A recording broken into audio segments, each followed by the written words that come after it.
tassa bhagavato arahato samma sambuddhassa. Namo tassa bhagavato arahato samma sambuddhassa. Namo tassa bhagavato arahato samma sambuddhassa. Honor to him, the Blessed One, the Worthy One, the fully enlightened One. My utmost respect to the perfectly enlightened Sammasambuddha, the noble doctrine of the Buddha, and the noble Mahasangha, the disciples of the Buddha. Hello, dear Dhamma friends. Welcome to the week number 47 of our special Dhamma Talk series with Dhamma USA. Under this weekly Dhamma Talk series, we cover up some really important topics on Theravada Buddhism to help benefit our community around the world. This effort by Dhamma USA is going to open up more horizon of the Dhamma knowledge among our community. We are so delighted to have Reverend Suvanna Purnajan from California today. Reverend Suvanna has been offered a Buddhist Ministry Initiative International Fellowship from the Harvard University. He did his master's in Buddhist counseling with distinction at the University of Hong Kong. He has a master's in Buddhist Ayurvedic counseling at Postgraduate Institute of Pali and Buddhist Studies from the University of Kelaniya. He holds a BA Honours Special Degree in Pali. He has 8 years of Theravada Buddhist monastic education from Sri Lanka. Reverend had done certificate courses and earned a diploma in counseling psychology.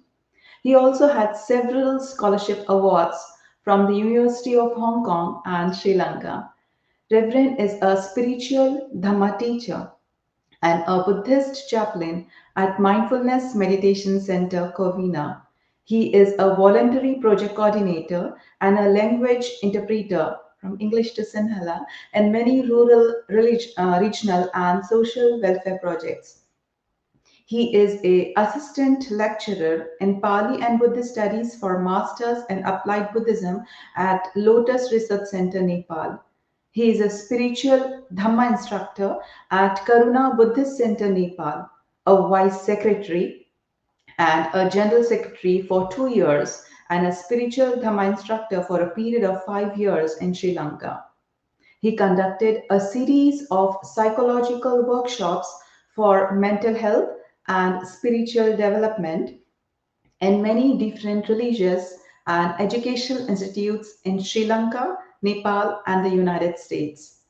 Dear Dhamma friends, please mark your calendar every Sunday at 6 a.m. Pacific time to get more benefits. And also kindly check the Dhamma USA YouTube channels for more updates. Today's topic is mental health and well-being through Buddhism. Please kindly post your questions in the comment sections of our YouTube channel so that we can answer them at the end of the Dhamma talk. Now, without further ado, let me invite Venerable Reverend Suvanna Purnajan to start his Dhamma sharing. Sadhu, sadhu, sadhu. Namo Buddhaya. Dear friends in Dharma, thank you so much, Dhamma USA, for having me here to deliver a sermon on mental health and well-being through Buddhist teaching. So today, we are in the world, all we know that we are all burning out from the mental health issues. According to WHO, 20% of world population is suffering from mental health issue. In United States, every 1 out of 5 is having mental health issues, and it costs $1 trillion lost in every year annually worldwide. And also, while we are talking right now, in every 20 seconds, someone is committing suicide because of mental health issues. So as spiritual leaders, as a responsible human beings, we should have to respond for this human crisis. So as I said, earlier, Buddha's teaching is far more most needed in this very 21st century since we are burning out. As we know, the Buddha's teaching has been studied in different ways at the earliest time, and also the people who are living in the Buddhist countries. Buddhism is studied as a religious studies, as a type of religion. And also in the universities, in present day universities, a lot of scholars, they studied Buddhism as a kind of philosophy, like, uh, Socrates philosophy, Plato philosophy. So they study in an academic way. Buddhism is studied. But now in 21st century, there is a new tendency to study Buddhism as a part of psychology. So we cannot stop this tendency because it is the most needed in this 21st century. Most of psychologists, psychiatrists, clinical psychologists, they are trying their best to solve this human crisis in their own way. So in this scenario, the Buddhism provide a very fertile soil and very fertile resources for this crisis. Uh, since we know Buddhism is based on the mind, it start the very famous and popular handbook of Buddhism, Dhamma. They start with the mind. Mind is a forerunner. Mind is the cause for make people happy or unhappy, make people miserable and fortunate. So, as Buddhist students, Buddhist scholars, and we all have this obligation to address this human crisis. So let's talk about this big topic, mental health and well-being. So it's a very vast topic. Mental health is a very, very vast. So let me sit down. Let me define what the mental health is about through a World Health Organization. Mental health is a state of mental well-being that enable people to cope with the stress of life, realize their ability, learn well and work well, and contribute to their community.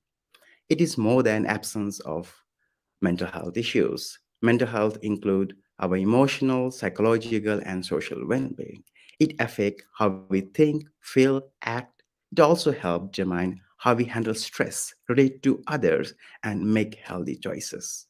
So this is a short definition of mental health. So I'm not going to talk about, how to approach therapeutically. There is a different field called, psychiatry or counseling psychology. Here, I most would like to discuss how, Buddhist teaching can be used for mental well-being and also uh, prevention, because there's a saying, prevention is always better than cure, because the lot of disaster is coming forward in the mankind world.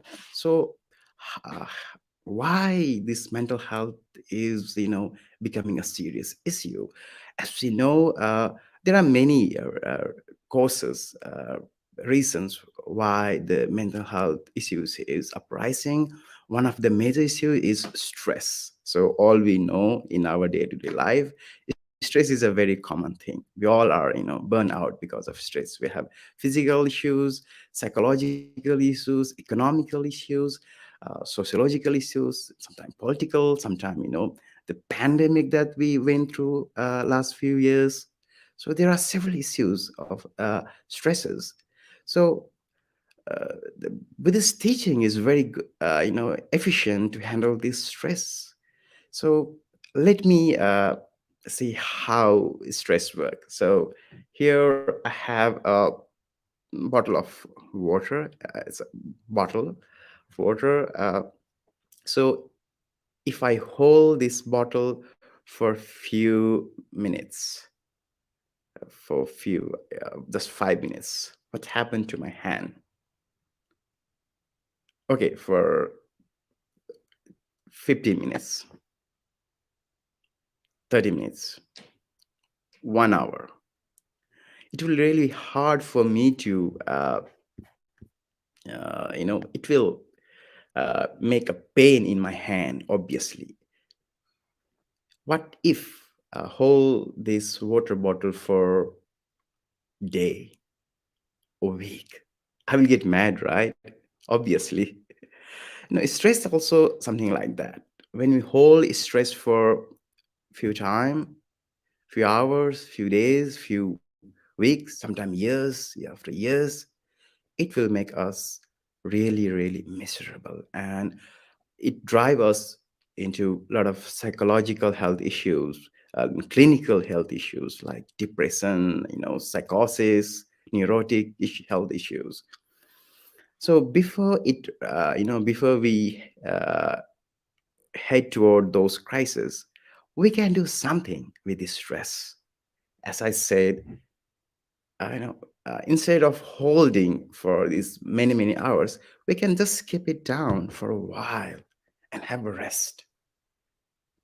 And after having a rest for a few minutes or few time, again, I can lift this water bottle more than earlier, more efficiently, right? Sometimes I may feel it's lighter than earlier. Why? Because I had a rest. So time to time, we have to rest through these stresses. We are full of stress around us. A lot of economical, educational, political issues are going on. And also, we are living in an infodemic society. We know that we are consuming so many thousands and thousands of information data per day. Maybe our ancestor used to get those information for whole years, for the whole life, for 60 or 70 days.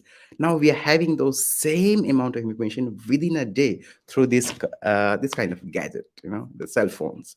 So we are feeding this information into our mind, and very soon when we feed our mind with this information, it start to cognize, it start to work in our head. And once we input into our head, it start to work, and it start to try to solve those puzzles, and it recognize, as most of the time it recognize as a stress. It's a uh, stress cause issues, events. So what we can do instead of holding this stress for a while, so we can just let it uh, down for a while. And also when we are in stress, it's just like this bottle. So if I suck this water, you can see the some green colors going around. So this is our, when we are under stress, our all these emotions, heavy emotions, thoughts, negative thoughts, emotions are going around and round and round and round, and we feel so heavy, we so unhappy, and we start to perform very unhealthy behavior, sometimes unhealthy behavior towards self, and sometimes we harm ourselves, and sometimes we harm others. So why don't we let it down, let it calm down to help of mindfulness? I think today, nowadays, this mindfulness is very, very popular, just like yoga. Worldwide, it is now multi-million dollar business in worldwide. It's becoming more popular and famous in all around the world. It's like wildfire spreading all over the world. So it's a mindfulness, it's a batana, how this can help. So there are hundreds, thousands of research has been conducted regarding mindfulness in all over the world, in universities, by various great scholars, psychiatrists, psychologists, and how this mindfulness tool can help us to ground it during this epidemic or pandemic of this stress, these mental health issues.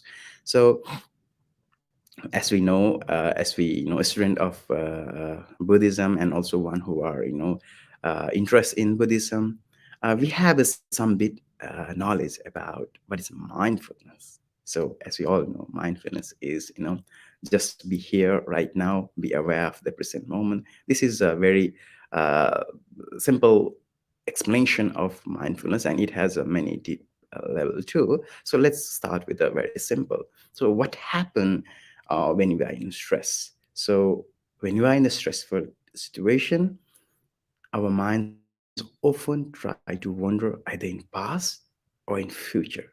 So when you go back to our past for many days, many hours, what happens? So most of the time when we dig our past, are we happy? No, most of the time, uh, you know, generally people don't feel good when we go back to our past. So we start to see a lot of regret. I couldn't do that. I'm so unlucky. Why I couldn't do that? I should have done in that way. I could done in that way, this way. So we have this all naggings in our head if you go back to the past. And what happened when we go back to the future? Oh, we get so anxious. We got so afraid about the future uncertainty. So when we go too much away from present to future, we become very anxious, very afraid, very uncertain about life. What will happen to me? I think we all had that some kind of experience of this anxiety during pandemic. We know what will going to happen to us. Everyone, our friends and family members are dying one after another. So we were in that very uncertain situation, and we experienced this collective anxiety during the pandemic. So so this is the poles extreme our mind often wonder, either future or either past. So if we go too much in the past, we become depressed.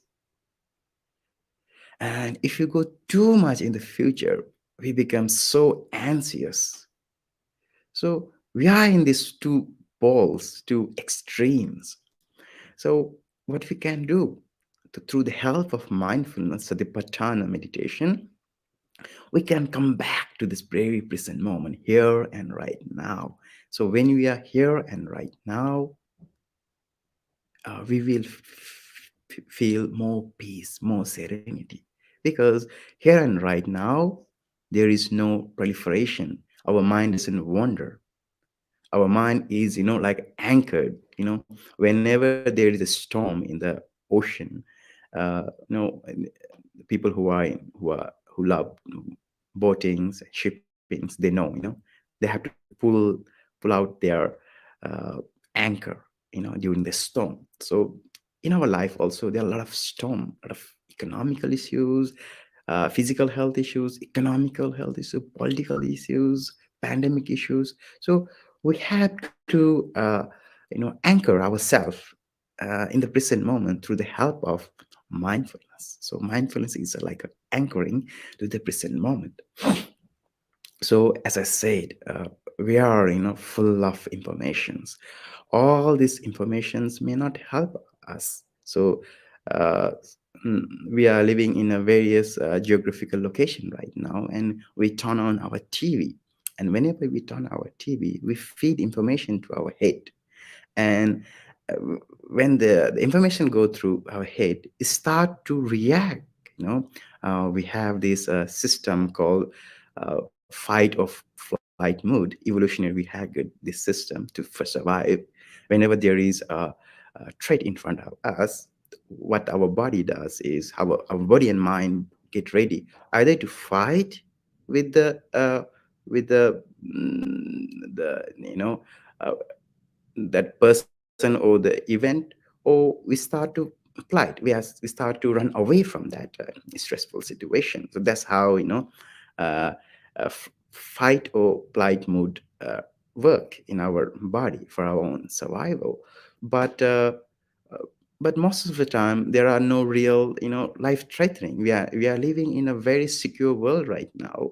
Although I say secure, there are a lot of wars going on in the several part of the world. So whenever we hear something like a news, war in Ukraine or something happened yesterday, there was a very big disaster happened in yesterday or day before yesterday in India, that hundreds of passengers killed in a railway accident.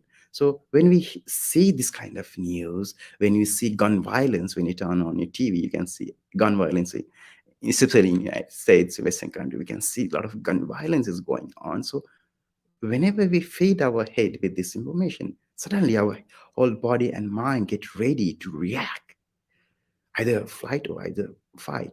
So although there is no real threat in front of us, our body, you know, perceive as there is a threat in front of us. So it start to work. So very good example I can give you is, have you ever remember that whenever you try to remember something, very important thing, it doesn't come out, and after a few days or sometimes few weeks, few months, whatever the memory you are trying to search, it pop up in unnecessary way, in unwanted or unneeded situation.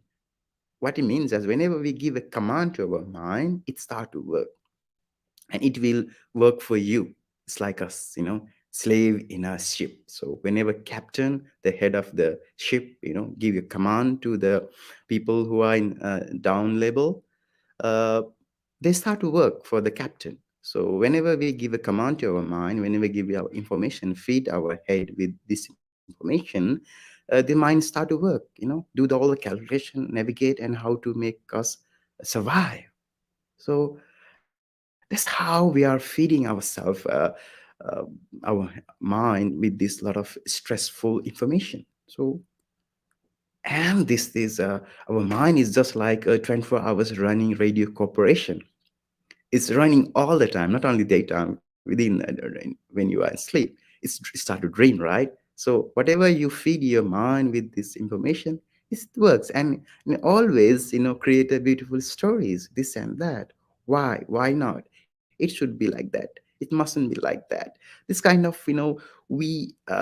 this our mind is like a radio commentator. It always comment and make that, we get the raw data through our, sensory informations.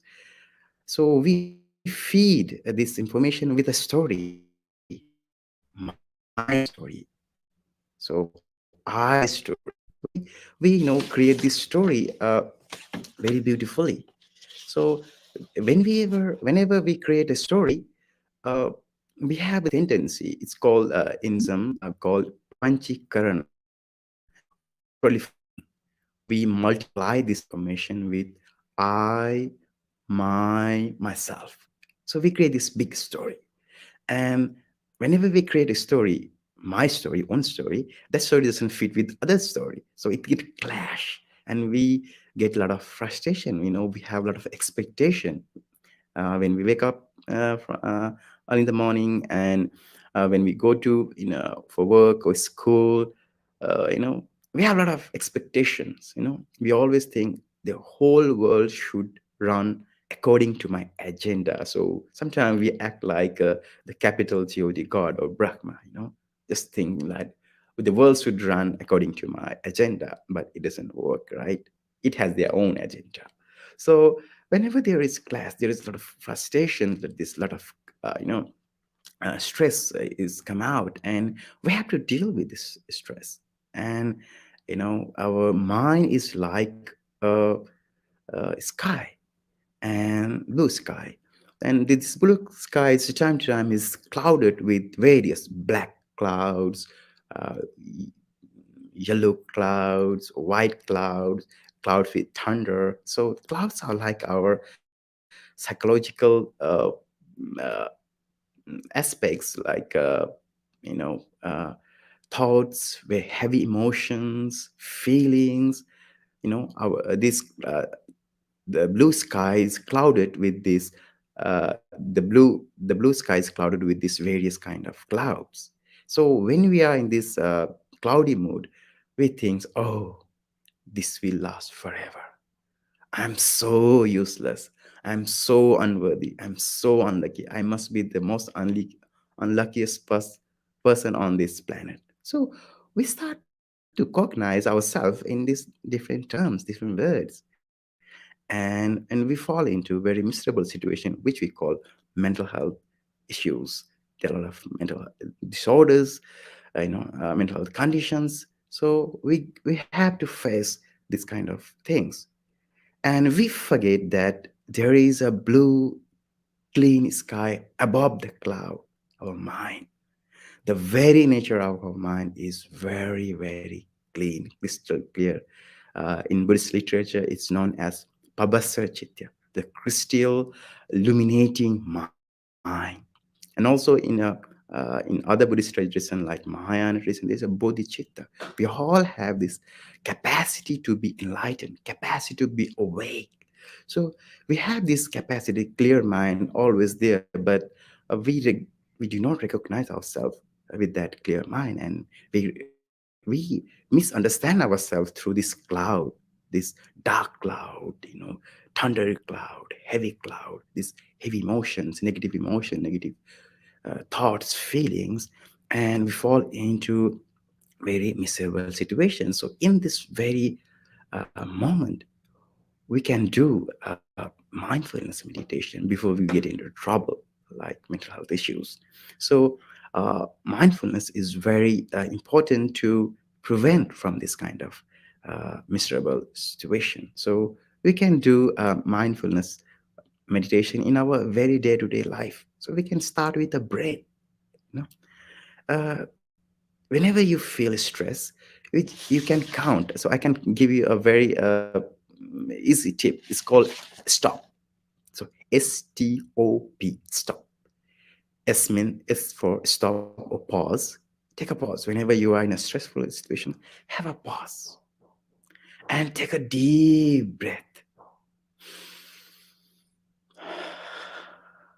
So you can take a few more deep breaths and observe whatever happening in our body, or whatever have happened in our thoughts, feelings, emotions. We can observe in an objective way.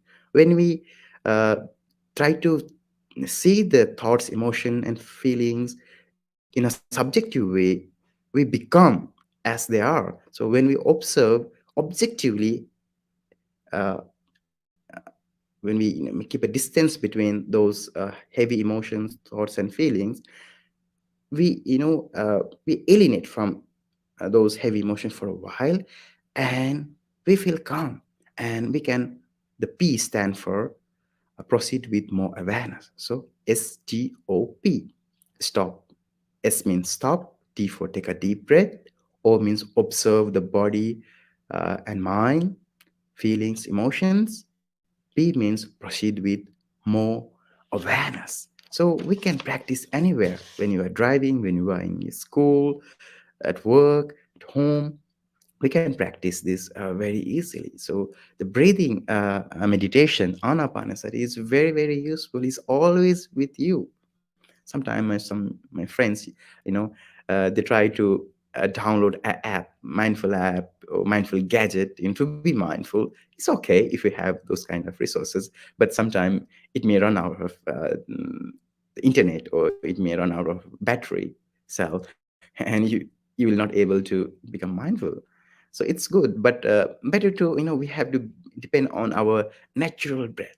It's always available for us from birth to, our death bed. So we can be mindful through our breathing, and also we can be mindful with any kind of, not just sitting posture on cushion or chair. We can be mindful through various activities. So while we are walking, there's a walking meditation, a chankamana. So we can walk mindfully, steadily, and feel what's happening right here and right now. And we can start our day with a mindful activity, just like brushing our teeth, or wash our face, or have a mindful bath. So we can start our day with these kind of mindful rituals. Sometime, we can engage in mindful praying, any kind of praying according to your religion. We engage with that activity full our whole mind and body. So whenever we engage some activity with full mindfulness awareness, after very few seconds or few moments, our mind and body get start to calm down. That's the very nature of mindfulness, start to calm down. It makes us calm down. And it has a various features in Buddhist literature on Satipatthana. So it's considered as a cowboy. It's a shepherd, we know if you have experience of shepherd or cowboy, they have their own, cattle, the horse, they have to look after those the animals. And the cowboy, the shepherd, know where is a pasture is, right? Where is a good food, good water is available. So uh, the cowboy navigate his cattle uh, in the very secure environment. And so we have also this kind of cattle's animals with us. Who are they? Our five senses or six senses, right? We have these doors. So we have to take care of these beautiful five or six cattle's animals whom we always have to deal with.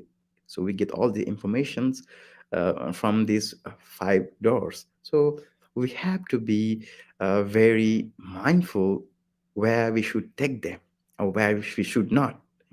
In certain place, there are a lot of predators, right? They can, grab our cattle, our pets, and they may kill our cattle. So who are they? Who are those predators? So according to Buddhist teachings, uh, they are the defilements. They are this, lobh, dvesa, moha, the hatred, greed, jealousy, envy, anger, fear, restlessness. All these are uh, our, predators. They come inside our body and mind and do various things and our drive us to a very miserable situation. So as a cowboy, mindful cowboy, we have to navigate our those kids, those pets in very um, secure way, in a secure environment. So it's like a cowboy, and also it's like a doorkeeper, as a gatekeeper, security guard. So we know that what's the purpose of having a security guard, right? Mindful security guard. So it only allow the suitable, healthy people, right?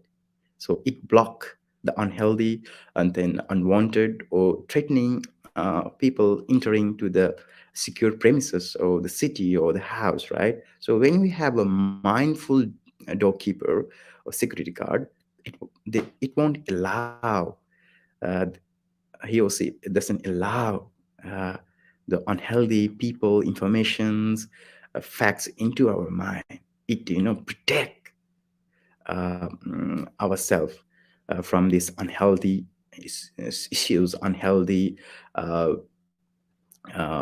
these defilements. Defilements are always unhealthy. So it will keep out. And also it's work as a surgeon, as a surgeon, as a doctor. When we they perform surgery, what happen is, uh, they have to remove something. They have to cut the wound, and there are a lot of things to be removed, unhealthy things. So mindfulness help. So this is a deep level of mindfulness. It's not a popular mindfulness, but it's the authentic, which we call right mindfulness. What is that is it, it's open the wound and see what's the unhealthy things inside us, inside our mind, those defilements, unhealthy mental conditions, and it remove those unhealthy uh, mental conditions, these defilements from our wounds, and uh, heal our wounds. So that's the one of the key factor of key element of mindfulness when we develop deeply. So so we can practice this mindfulness in various ways. There are many, more than 20 methods in mindfulness, Satipatthana Sutta and Anapana Sutta. We can go for a retreat. It is one of the best way is, sort of, although it's a artificial environment, it's very peace and calm. It will give you a training to face these unhealthy situation. So uh, going to a retreat is very helpful. If you don't have a time to go for a retreat, you can join. There are various, online group we can sit together and meditate. So this will help us to face the day-to-day hassle. So as I say, mindfulness can practice in a various ways. So we can categorize into two different mood: being mood and doing mood. So when we are in a question, we just be, we just observe whatever happening right now. We just observe objectively. But you cannot be on the cushion for a whole day, a whole life, right? You have to be in the battlefield. So no matter how good swimmer you are in the uh, so-called swimming pool, secure in a pool, you have to go to the lake or the ocean, right? So we have to go to the real world. So then our doing mode, we have to do mindfully, be mindful and do mindful.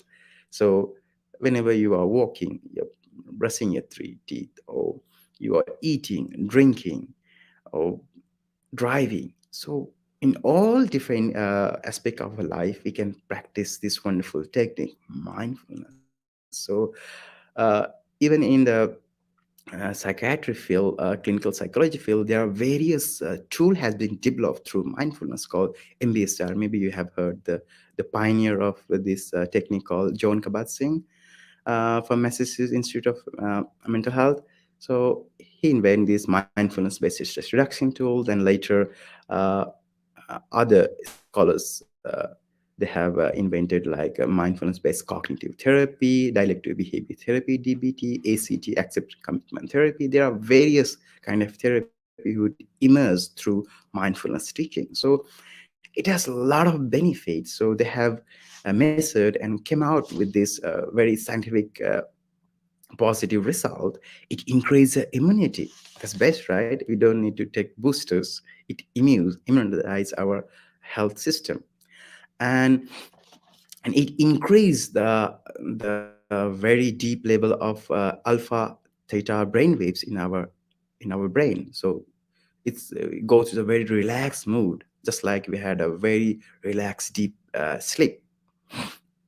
And also it activate your insula in our part of the brain, which help us to have a self awareness, introspection about our life.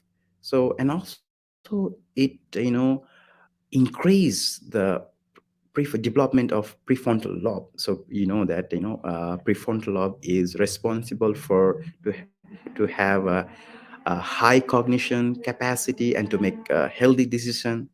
The people who are like criminals, so-called, those people, they have less activity in their prefrontal cortex. So one who does mindfulness meditation in their life seriously, their prefrontal lobe may increase, develop in a healthy way. And the hippocampus, we know that hippocampus is responsible for the memory, right? So our memory can be enhanced through mindfulness. Especially it's good for students and look, everyone. We need a good memory, right? So, and also it shrink amygdala. Amygdala is responsible even it for our survival, right?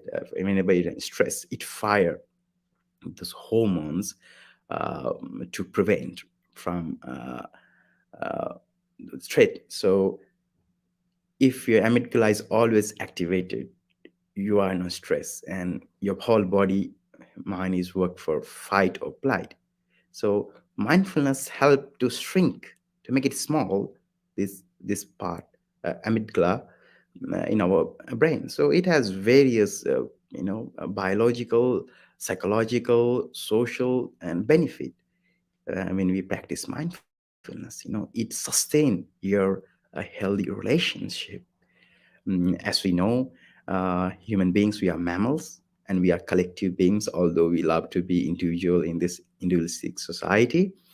We born as a collective and we evolve in our history as a collectively. And after a few, millions and millions, like if you check our human history, we live together, we work together, we survive together. But after the industrial revolution and also this technical revolution, we start to, and also capitalism, obviously, we are very individualistic now. We don't need friends, we don't need family. We start to behave in a very isolated beings, right? We just lock inside our cabin, our house, and we don't know who our neighbors are. uh, Now we are living we are becoming, our whole human society is becoming more and more individualistic society, and it really leads to a very unhealthy mental well-being in mankind. uh, because as we know, as mammals, whenever threats happens, if you observe any kind of mammals, whales, any kind of mammals, just like monkeys, those kind of mammals, whenever threats happens, they get together, they merge together, and half of their stress go away, half of their problem suffering goes away once they get together, share that traumas, shares their unhealthy situation together. So this uh, togetherness is very important for mental health. So Buddhism provide this, we have this concept of sangha, spiritual community, to belong to a particular community. We all have a need for belong to a community, a particular group. We call it groupism, sometimes nepotism, whatsoever. It's a human need. We have to be in a group because the power and resources is very, very limited. So we had a need to be in a group. And also for mental health, well-being, we need to be in the group to share uh, our suffering. So the Buddhist teachings like metta, the loving kindness, is a very universal thing. It's not just belong to just Buddhism. It's a very universal thing, the loving kindness. Our mind is like a garden. So in garden, there are very beautiful flowers and sometimes weeds. Why there are weeds and beautiful flowers? Because the way we seed plant in our garden, right? So sometimes unknowingly we plant weeds. So those are unhealthy emotions. And sometimes we plant healthy things, flowers, right? We call kushala.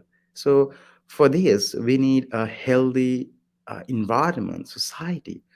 For this, the loving kindness meditation is very, very important. So loving kindness is a capacity to see positivity in others and our own self and wish them for better. So evolutionary, as we know, we have a tendency to see more negativity, pursue more negative for our survival. For example, if you were beaten by a snake or a monkey when you were a child, that memory is quite good, right? To make us, survive. You're not going to play with the fire, snake, or the monkey again and again. That memory is quite good for our survival. But eventually, this kind of mechanism, this default mood of our brain, may drive us into an unhealthy situation. So especially in relationship, whenever two people get together, the first period, is called honeymoon period. We love those period, right? We enjoy that period. But something, a mistake happens. We all, nobody are perfect. So mistake can happen, and we break out, we destroy that wonderful, beautiful relationship just because of one single mistake. So maybe 99%, the person, your partner, your friend, is positive, but only one aspect, negative aspect, because of one next aspect, we ruin our beautiful, healthy relationship. So the metta meditation, the loving kindness meditation, help us to see uh, good nature in ourselves and others too. So as we know, we are living in a very meritocracy society, perfect society. We have this tendency to be perfect, right? Perfect student, perfect mother, perfect son, even perfect monk. We have this kind of tendency to be perfection. But this perfection tendency may ruin our beautiful, healthy relationship. And there is a saying in philosophy. I don't remember who the philosopher is. It's very, very ironic, very useful saying is, whenever two people get together, there is six people. So it's like a kion. It's like a puzzle for you. Whenever two people get together, there is six. So how it's happened? So let me solve this puzzle. So whenever two people get together for a relationship, so we create three levels of ourselves. One, we give a beautiful framework condition to our infant person. You should behave in this way, you should do this, you should care me, you should look after me, then only I love you, then only you I care you. So condition apply with small star. You know how the agreements are signed, right? So we have a lot of conditions, we give a lot of conditions of perfection, perfect friend, perfect partner. And at the same time we give this condition to our own self, this beautiful framework for our own self. I should do this, I should pass this exam, I should go to the best university, best country, best partner, everything best. And we know that then at the end of our life, at the end of the day, we cannot be perfect. Our all those expectations are not met, cannot be met. We are not Brahma, we are not the capital G of the God, unfortunately. So there are a lot of frustration. And what happened in this frustration is we get wounds. We wound the person in front of us and we wound ourselves. So the third person is really you and real me, unperfect, one who do the lot of mistakes. So we are the one who are wounded. So we all are wounded birds one way or another. So to heal these wounds, sometimes it emerges as a trauma, childhood trauma. Nowadays we can see a lot of gun violence, homicide, genocide is going on, the war is going on. So if you check background, just for a curiosity, just check those people. Although we name them as an abuser, most of the time they are a victim too. Maybe they were a victim from for another victim. So abuser is a victim of another abuser. So that's how victimize another victim. So when we check the cross check the background of their people who are in department jails, if we look back, the cross check the background, they might have, so most of the time they have the very unhappy childhood, a trauma. So those kind of because of those traumas, they build very unhealthy self. Oh, I'm useless, the whole world is useless, so why should I live, so I should kill myself or I should kill others. So they act in unhealthy way. And that's why we can see a lot of gun violence in United States every day. In television, if you only television, we can see this very miserable situation, these mental health issues. So we have to prevent, if you want to prevent this miserable situation, we can train our mind in a positive way. For people like those victims, they need a sometimes very serious therapies.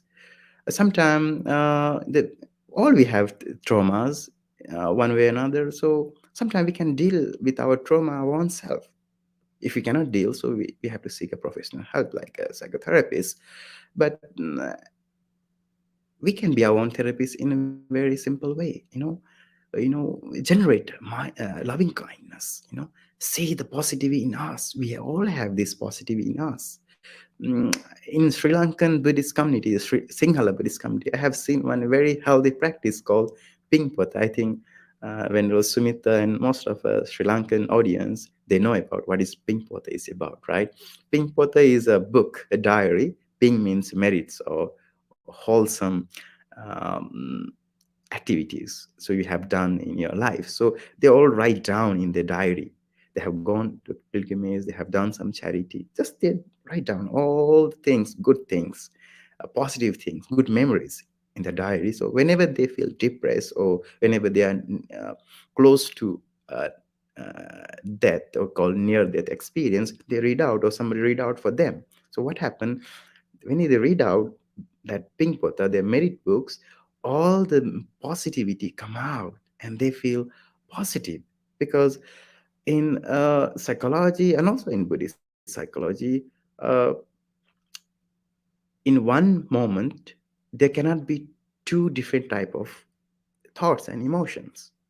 If you have a negative thoughts, uh, at the same time we cannot have positive, so one replace another. So negativity can be replaced with the positivity. So this kind of healthy practice like Pingpota Mary Diary, we can replace with positive memories, positive aspect of oneself and others. So loving kindness meditation practice morning or night or anytime. You can just uh, one of my teacher taught me to, before there is a traditional way, right? May I be happy, may I be peaceful, may I be free from suffering like me, may all living beings be happy, peaceful. That's a very traditional way, that's a very helpful.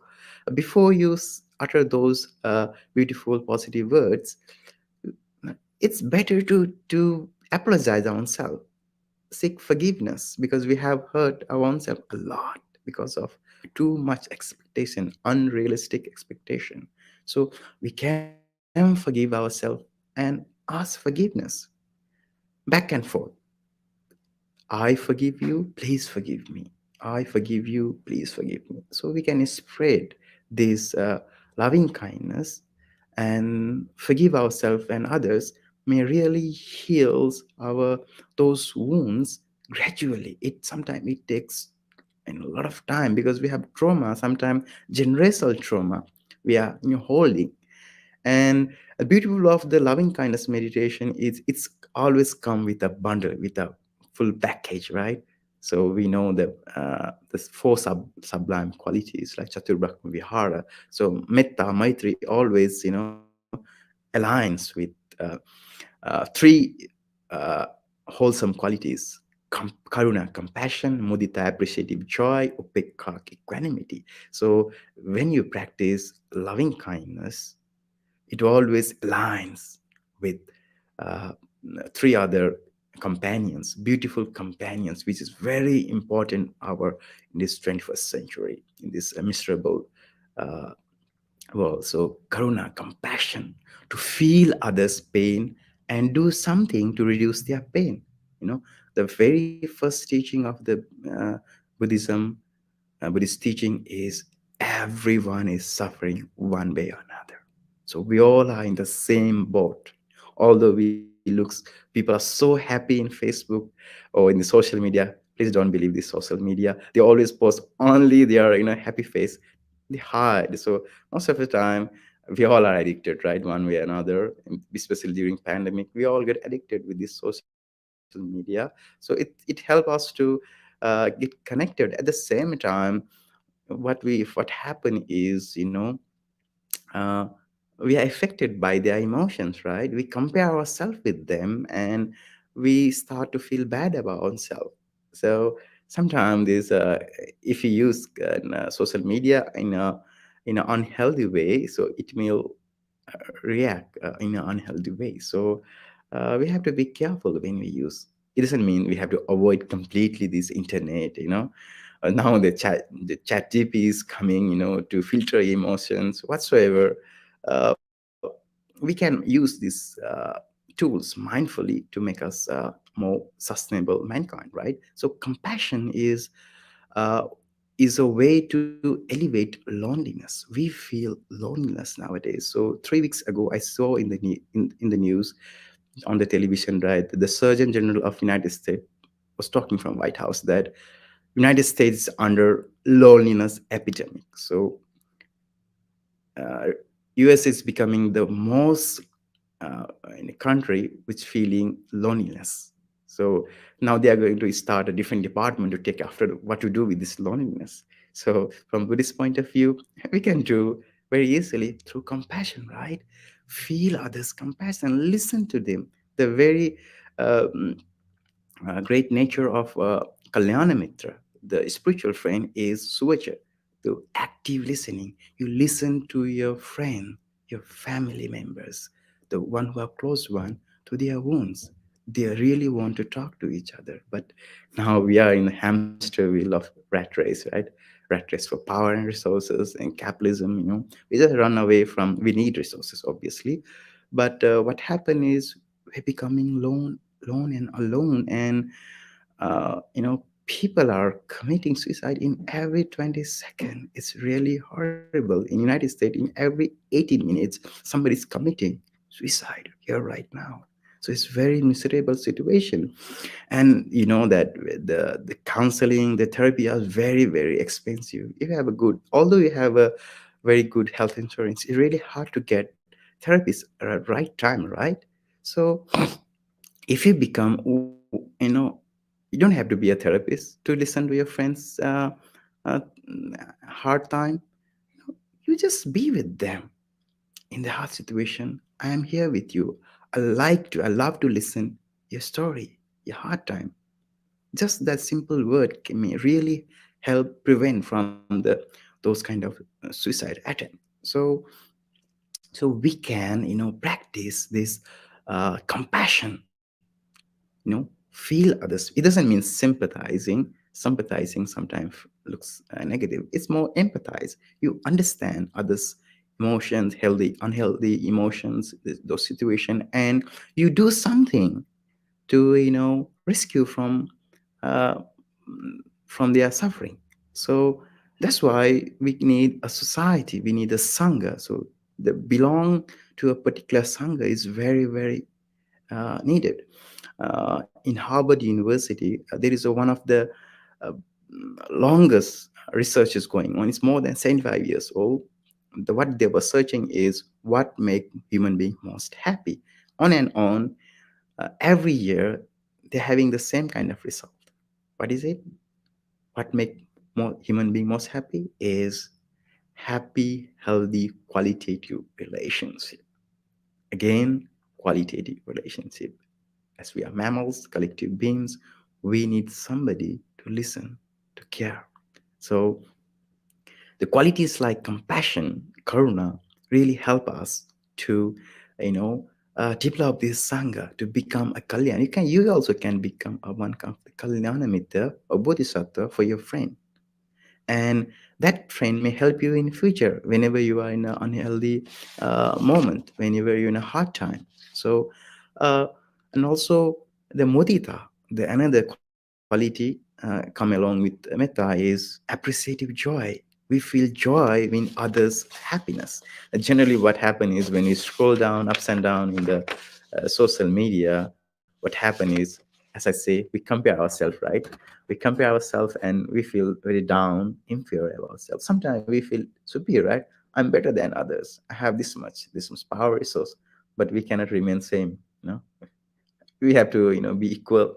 Sometimes we have to go down. So there's a word, sayyamana, um, hinamana, sadisamana.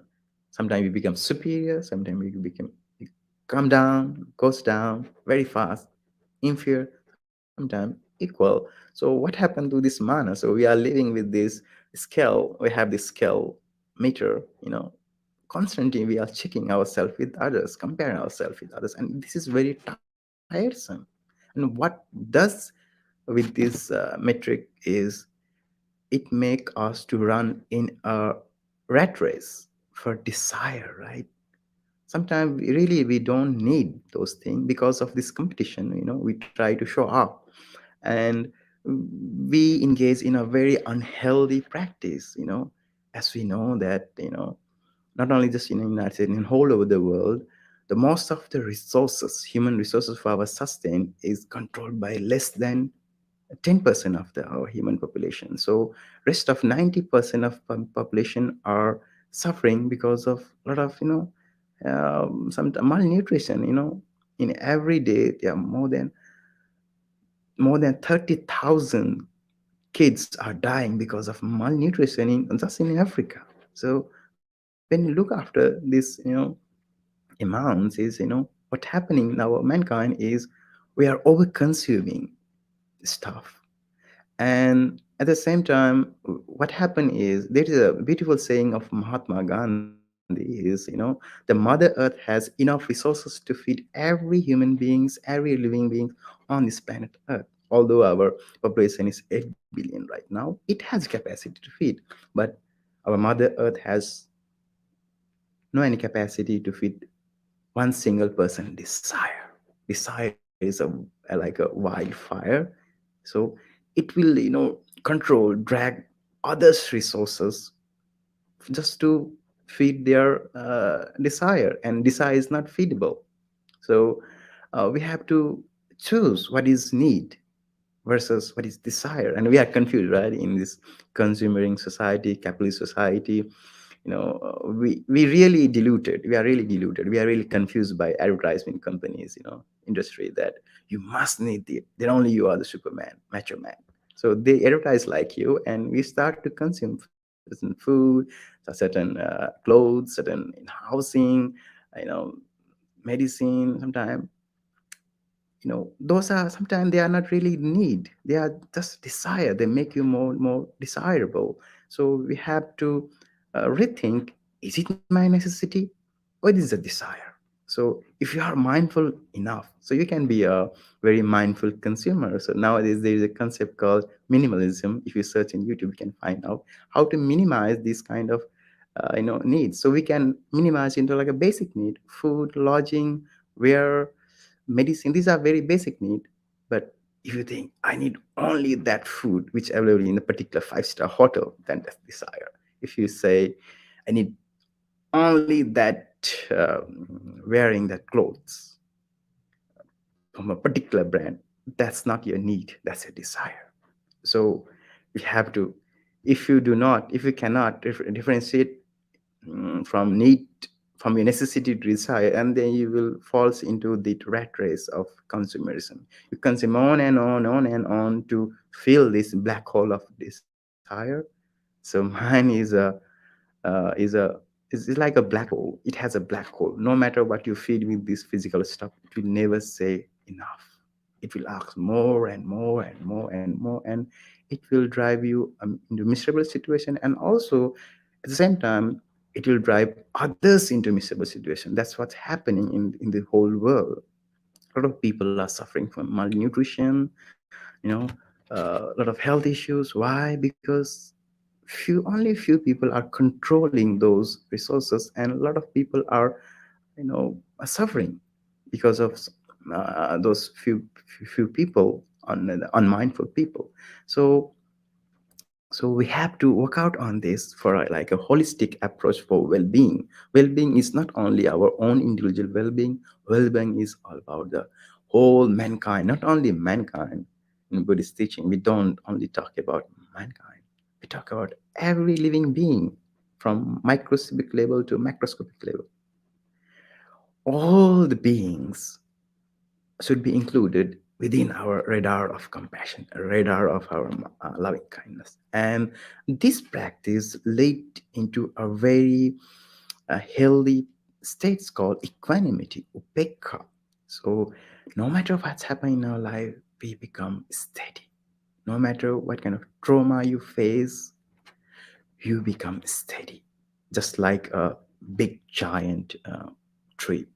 So we see the leaves, the branches, wavering, shake during storm, but trunk, the root doesn't shake, right? So when we are grounded in mindfulness and we are sustained, if we are sustained with these healthy emotions, like loving kindness, compassion, appreciative joy, we become more steady and we start to see uh, the reality of the world.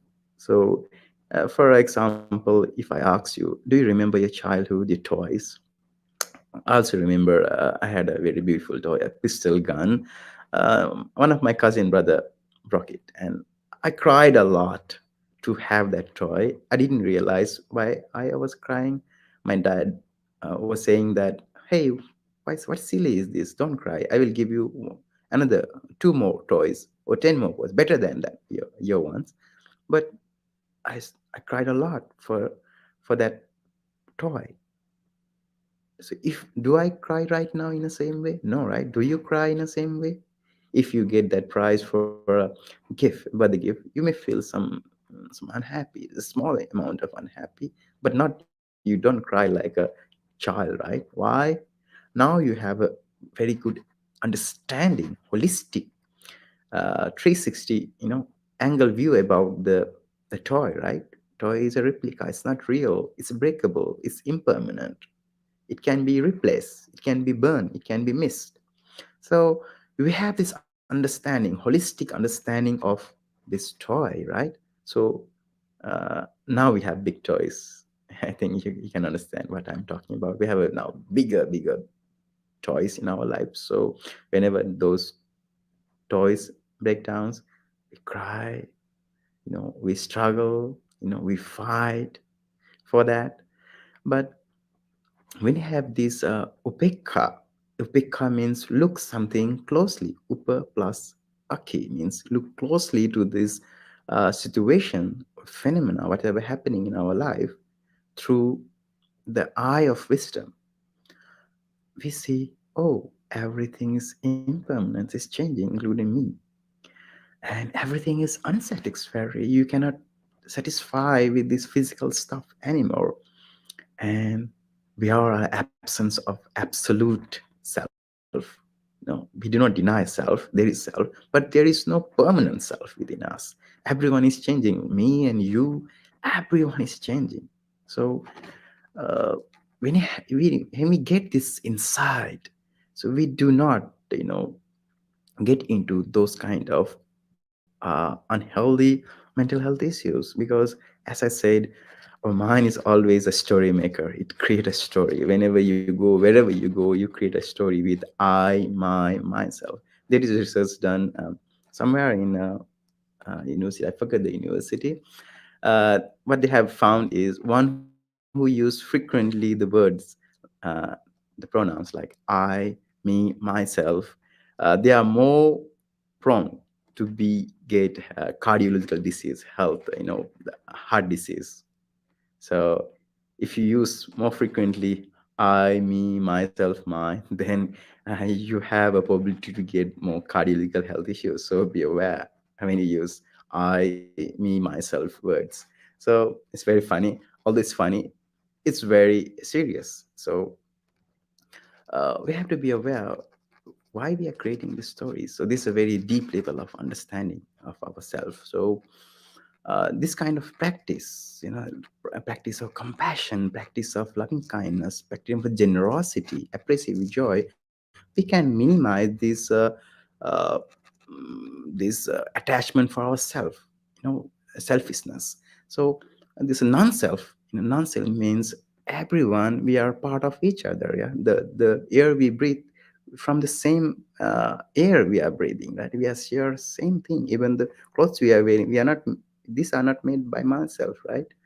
Somebody has, created, manufactured in another corner of the world, maybe in China, maybe in Vietnam. So everyone is helping each other, and we have also obligation to help each other. So when you help each other, when you see pain of each other, uh, then we can create a healthy society, man being, for sustain each other. And so then through we can get the sense of belongingness. Nowadays, we can see, although we see we are very well developed, we are, and there are only few tribe communities in the world, still we are very tribal and very, very territorial. You can see the great wall in, Mexico border. We can see wars going on in Ukraine, Russia, and many parts in Africa and Asian countries. We can see wars. Why? We are very, very territorial, right? And tribal. My community should only be developed. So we have this mentality: my community and other community, my tribe, other tribe, and this territory, your territory. So all this territorial dispute and tribalism is because of too much attached to me, myself, and this I me story, right? So this kind of practice can really minimize this kind of violence is going on in our society, and it create a healthy well-being for our whole mankind. So this, I think, I'm running out of the time, and this is the, I think, enough for the day. So we can discuss more further in our discussion. So I would like to invite you to practice this uh, mindfulness meditation and loving kindness meditation in our daily life. It helps each other to sustain not only your mental well-being but also everyone's mental well-being, and can become a very we can develop a very sustainable society for everyone, not only for human beings, for every living beings on this planet Earth. Thank you so much. That was a very insightful Dhamma talk, Bhante. Yeah. Thank you so much, Bhante Suvanna, for this profound speech on mental health and well-being. I hope our viewers will anchor their minds even during the storm, just as you mentioned, and understand the true nature of the mind. You have used very simple and nice similes, examples to explain the power of mind, the power of Bodhicitta mind. So thank you so much, Bhante, for that.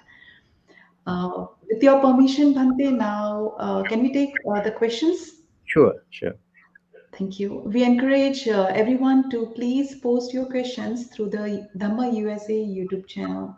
Thank you.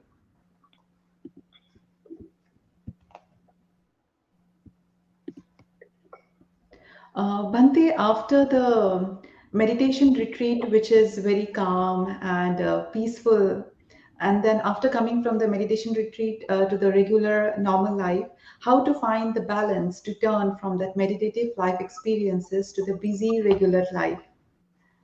Very applied questions you have asked. Thank you so much for the questions. So, as I said earlier, the retreat is very artificial environment. It's secured with boundaries. So you feel very enormous amount of peace when you are in retreat or after coming. You are very excited with that peace, right? But once you come back to your normal life, it doesn't go in the same way because even that happiness is a condition, right? It has condition. So in the retreat center, all the conditions are very well settled, well planned. It's like a swimming pool. But no matter how good swimmer you are in the swimming pool, you should come out from the swimming pool to the real world, real lake, clear ocean. So that's why we need a sangha, we need a kalyana mitra, and we have sometimes we need a timetable particular, just you can release your time for your practice. Maybe we can just 5 minutes or 10 minutes, or you can increase for 1 hour if you can.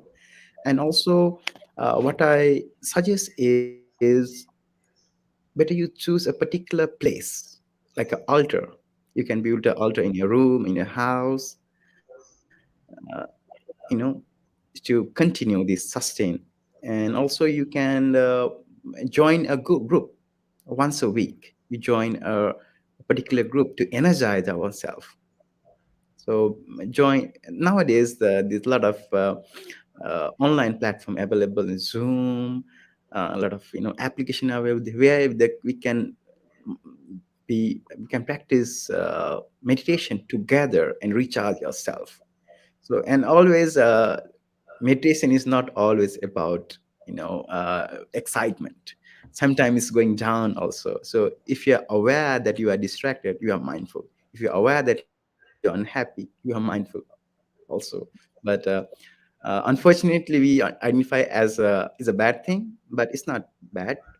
You're actually mindful of those distractions. You're mindful of those uh, downside of your life. And you have to, as I said, our mind is like a garden. So you have to clever know which flower you are planting, or which weed you are planting, or weed you are taking out. So be a good planter, know about your garden, what are the weeds, what are the flowers. And once you have a good community, and it will be easy for you to sustain. Sure. Thank you so much, Bhante.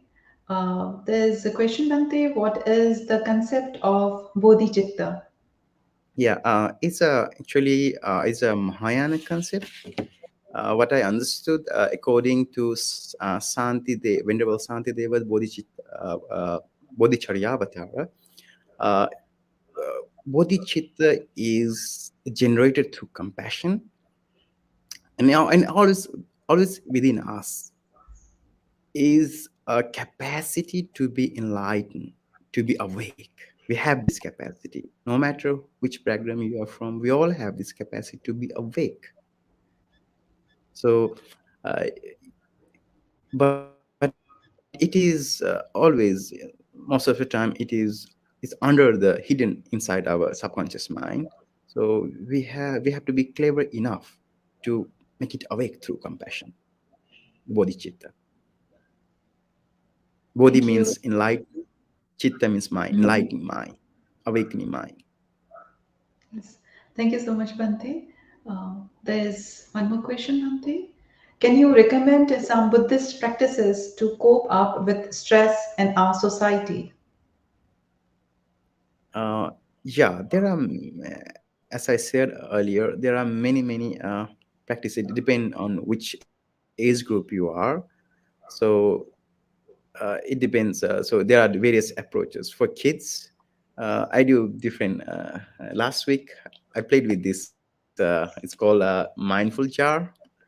For kids, it's very easy to make, for especially for kids, to to be mindful. So it's a full of uh, it's a three three-fourth of is water and one is glue, and we add some some kind of this kind of things inside, and we can make. And for kids we can give it, your mind is like this, it's full of turbulence. So when you come down, when we observe this jar for a while, all these microscopic particles come down, the small particle come down. It takes nearly 15 to 30 minutes to fully settle. So when you just observe this, mindful jar is good for kids.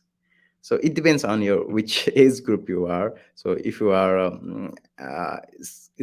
school kid or adults, you can practice this mindfulness of breathing, just counting your breath. uh, Sometimes go for a walk, mindful walk, mindful bathing. You just uh,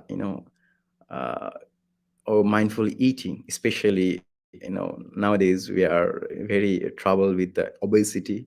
So whenever you eat something, you just enjoy the every process of your eating, right? So whenever you are in front of the TV with the popcorn, we don't know that who ate the popcorn, right? It's vanished away suddenly. We came to know that. So you can eat your popcorn, whatever you like to eat, mindfully. When you touch certain things, uh, like okay, if just imagine, it's just a for a cup of tea. Just when you hold the cup, you feel some cold, some weight on your cup. Just observe it, just feel it. And when you bring in front of your nose and uh, mouth, you can feel certain aroma, certain sense, certain sensation, the coldness. So whenever you chew or drink, there is a lot of things going on, although we are not aware. The various things, all these machines should work together to proceed this mechanism of eating, but we are not aware. We're just eating sake of eating, we are just drinking sake of drinking. So there are a lot of things going on, but we are so much busy not to see mindfully. So we can do any kind of activity in our life mindfully. So once you develop mindfulness in a certain level, you cannot divorce your life from mindfulness. Mindfulness and life is become one. Even you are in dream, sometimes there is a concept called lucid dreaming. You know that you are dreaming, but when you are dreaming, we are not aware that we are dreaming. We think it's a real. So even in dream, you can be mindful, but it's a very high level of mindfulness. But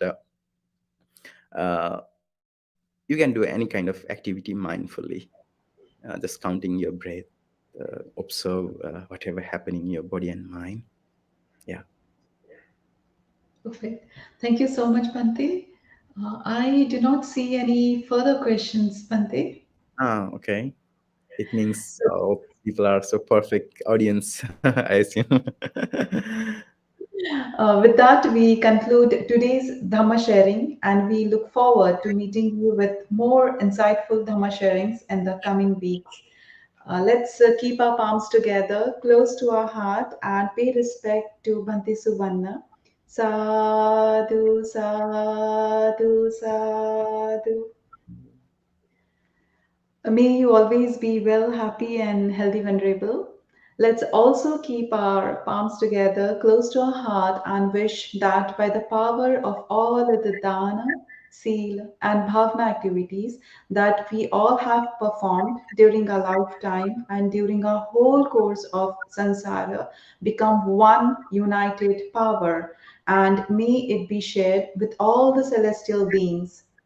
May all the wonderful celestial beings and all sentient beings receive this merit and share these merits. May all be well, happy, healthy, and peaceful wherever they are. May all your departed ones, including the late preceptors, parents, and all ancestors, all the departed ones also receive these merits. May they be well, happy, healthy, and safe. May all of us be able to live life peacefully, comfortably, with good health. May all of us and all sentient beings be able to attain the supreme bliss of Nibbāṇa. Thinking thus, please keep your palms together and please recite Sabbitiyo Vivajantu Sabbarogo Vinasatu Mate Bhavat Antarayo Sukhi Digayuko Bhava. Sadhu, sadhu, sadhu. So, see you again all next week at the same time. Good night, India, Sri Lanka, and all the countries having nighttime, and wishing a wonderful day for the rest of the world. Please take care, everyone. Thank you. Thank you so much. Thank you so much, Bhante.